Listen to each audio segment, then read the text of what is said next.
Hey, salut tout le monde, j'espère que vous allez bien, j'espère que vous êtes en forme. Aujourd'hui on se retrouve pour une nouvelle vidéo. Oui, nous sommes sur Amazon, tout simplement pour une petite config assez sympa pour ceux qui souhaitent jouer aux jeux vidéo, ceux qui souhaitent faire un petit peu de montage vidéo, ceux qui souhaitent vraiment être tranquille le soir, posé devant donc son bureau, bien évidemment. C'est une config PC, donc vous l'avez compris, gamer, mais bien évidemment avec quelques petits accessoires à la fin. Donc forcément un écran, j'ai pas forcément pris clavier, souris pour la suite, là c'est vraiment un full PC avec juste l'écran et un petit dernier truc pour la fin pour ceux qui le souhaitent là-dessus. Alors, pourquoi j'ai pris cette config déjà, étant donné juste la config, parce qu'on pourra bien monter bien plus haut que ça dans un futur bien plus loin. Par exemple, si tu veux changer de processeur, ça sera possible. Si tu veux changer directement de RAM, c'est possible. Si tu veux augmenter la RAM, etc. Si tu veux changer donc de carte graphique, c'est possible. On est sur les dernières générations de cartes graphiques. Donc, on a deux gros trucs, donc le processeur et la carte graphique. Je vais en parler très rapidement.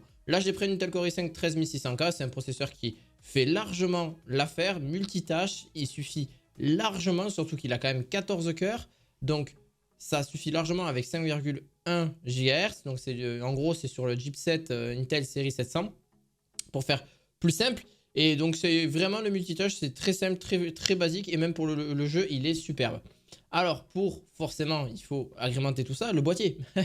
Oui, le boîtier en fait partie. Alors j'ai pas pris un système donc de water cooling qui est juste déjà tout monté, hein, qui est déjà pas personnalisé là-dessus. Donc en gros il va accepter des cartes mères ATX sans trop de problèmes, même plus petit sans trop de soucis aussi.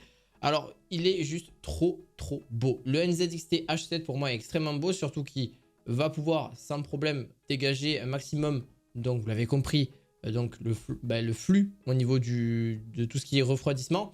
Ça va être assez pratique. Pareil pour tout ce qui est cache-câble, c'est pareil, c'est très bien, c'est épuré, c'est sombre, c'est sobre aussi. C'est vraiment très pratique. Pareil, vous pouvez d'ailleurs le voir sur l'image, hein, on voit qu'il y a du verre trempé. Enfin, là, on ne le voit pas forcément sur la grille parce que c'est du verre classique. On peut voir à travers la config, etc. Bon, c'est le truc actuel. Et on voit qu'il y a très peu de câbles, rien que là, à ce niveau-là. Vous pouvez mettre donc soit water cooling sur le côté, soit au-dessus, hein, c'est totalement possible. Je crois que c'est du 280 mm, je ne vais pas vous dire de bêtises, maximum là-dessus. Non, du 360 mm. Alors c'est un peu plus gros. Vous pouvez bien sûr mettre en dessous sans trop de soucis. Donc là-dessus, c'est génial. Il y a aussi la couleur blanche, mais bon, blanc, ça ressort trop. Et par rapport à la config que je voulais faire, la noire, il sort le mieux possible. Vous avez un côté RGB ou non RGB, c'est à vous de voir, bien évidemment. Moi, je conseille plutôt non RGB. Ça passe littéralement mieux. Alors après, vous pouvez toujours changer les ventilateurs. Hein. Ils ne sont pas obligatoires. Vous pouvez prendre d'autres ventilateurs qui ont un côté RGB bien mieux et qui éclairent forcément mieux en fonction de ce que vous souhaitiez avoir. Lumière blanche comme ça sur du noir, c'est nickel. Ça ressort très bien. Avec un peu de violet, pourquoi pas. Là-dessus, c'est vraiment génial. C'est typique config que j'aime bien. À l'arrière, bon, peut-être changer le ventilo, il n'est pas top. Mais voilà, vous l'avez compris, c'est celui qui va être vendu de base, je pense, avec la config là-dessus. Je suis parti sur une 4060 Ti parce que c'est pas la plus chère. Et en plus de ça, elle est extrêmement bien pour le gaming en général. C'est 8 Go en mémoire. On a 2535 MHz en horloge. Donc c'est très bien. Alors pour ceux qui ne comprennent pas, en gros, c'est la puissance que va délivrer la carte graphique dans sa globalité. On a toutes les dernières technologies qui sont sur celle-ci. DLSS 3. On a les ray tracing et voilà, le truc classique quoi, fait tourner tous les jeux sans problème. Alors 1080p voire même 1440 pour ceux qui le souhaitent. Alors 1440 pixels, en gros c'est la 2K. Ça reste pas négligeable en soi, elle fera tourner largement les jeux, mais bon, peut-être pas dans sa plus haute qualité pour la plupart, pour les très gros jeux comme Cyberpunk.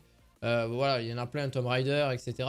Ça peut être d'assez gros jeux, même s'il commence à se faire vieux là-dessus. Mais bon, après, ça les fera tourner sans trop de problèmes. C'est pour ça qu'après, j'ai pris un écran plutôt particulier qu'on verra à la fin. Soit avec un petit côté RGB que, par contre, ça dépend. Des fois, vous n'avez pas forcément la main dessus. Alors, niveau logiciel, oui, ça dépend, en fait, tout simplement. Donc voilà, 32, 40, 48, 64 ou même un petit peu plus en fonction de celle-ci. Voilà. Et c'est du 6400 MHz. Alors, pour la carte mère, je l'ai choisie. C'est la Asus Prime 790. En Wi-Fi, bien évidemment, je ne vais pas passer derrière le Wi-Fi, c'est tellement bien, surtout quand on a en fait une carte mère qui est équipée de Wi-Fi, enfin du Wi-Fi peu importe là-dessus. Mais en vrai, pourquoi d'ailleurs j'ai pris celle-ci? Parce que déjà elle s'y prête parfaitement bien au niveau du design, de la couleur, on le voit rien que là, hein, si vous voyez bien. Là au niveau de la couleur, elle s'y prête super bien au niveau de la config. Donc en gros, celle-ci c'est du Z790 en Wi-Fi et en plus de ça, c'est LGA 1700, donc elle va accepter le processeur, ne vous inquiétez pas. Là-dessus, pareil pour la RAM, c'est génial aussi. on peut quand même monter plutôt haut au niveau de la RAM. Alors forcément, ça va être capé à un certain mégahertz, mais c'est sans souci. Vous pouvez mettre de la DDR5 sans problème là-dessus. Donc des processeurs de 13e génération et même de 12e génération sans souci là-dessus. Alors pareil, au niveau donc de la connectivité, on passera après pour justement, donc là, bon, la RAM très classique, 16 Go de RAM, j'ai pris 32 au total, donc 2 fois 16 Go. 164 €, ça fait un petit peu cher. Vous pouvez trouver à moins cher si vous voulez pas de RGB à côté. Ça peut faire un plus dans votre config niveau design, mais c'est pas forcément exceptionnel et pas obligatoire. Pareil, on a donc le Samsung, un petit stockage très classique, 980 Pro.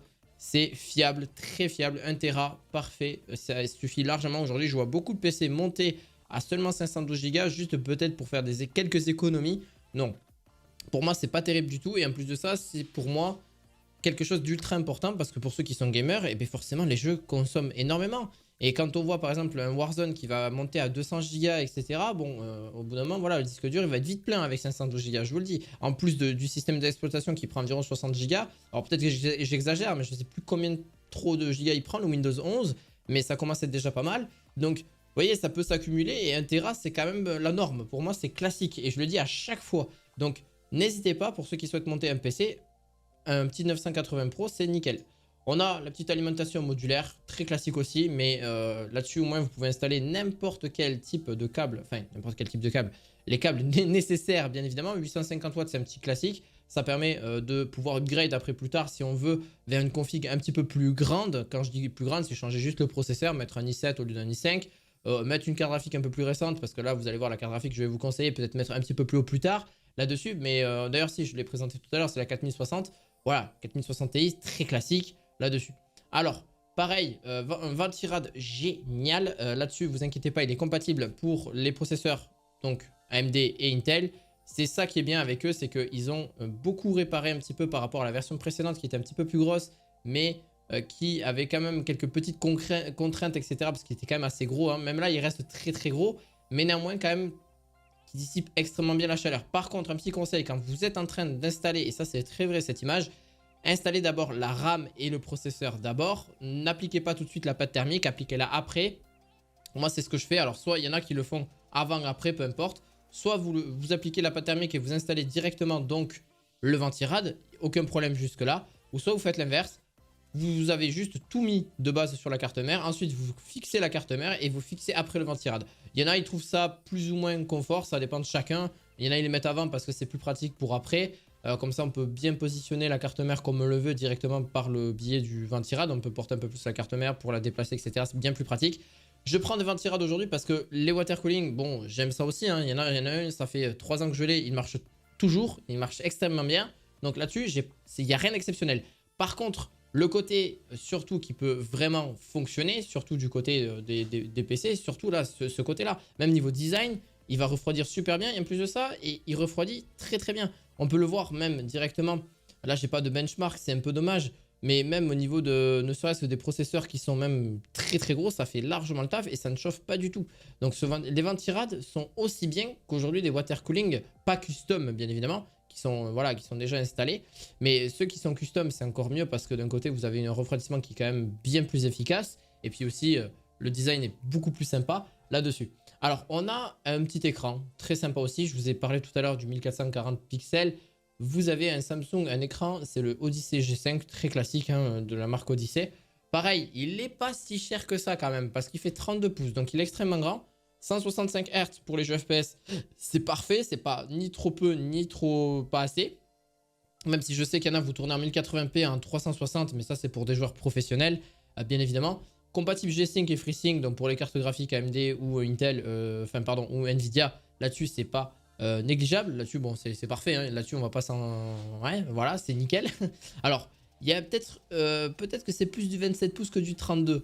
Vous voyez que des fois, les informations qu'il y a dans le titre ne sont pas forcément les mêmes. Donc, c'est peut-être du 27 pouces à vérifier. Bon, là-dessus, c'est pas si grave qu'il fasse 27 ou 32 pouces. C'est vraiment que quelques centimètres de plus. Donc, là-dessus, c'est pas très grave. HDMI, DisplayPort qui sont donnés avec.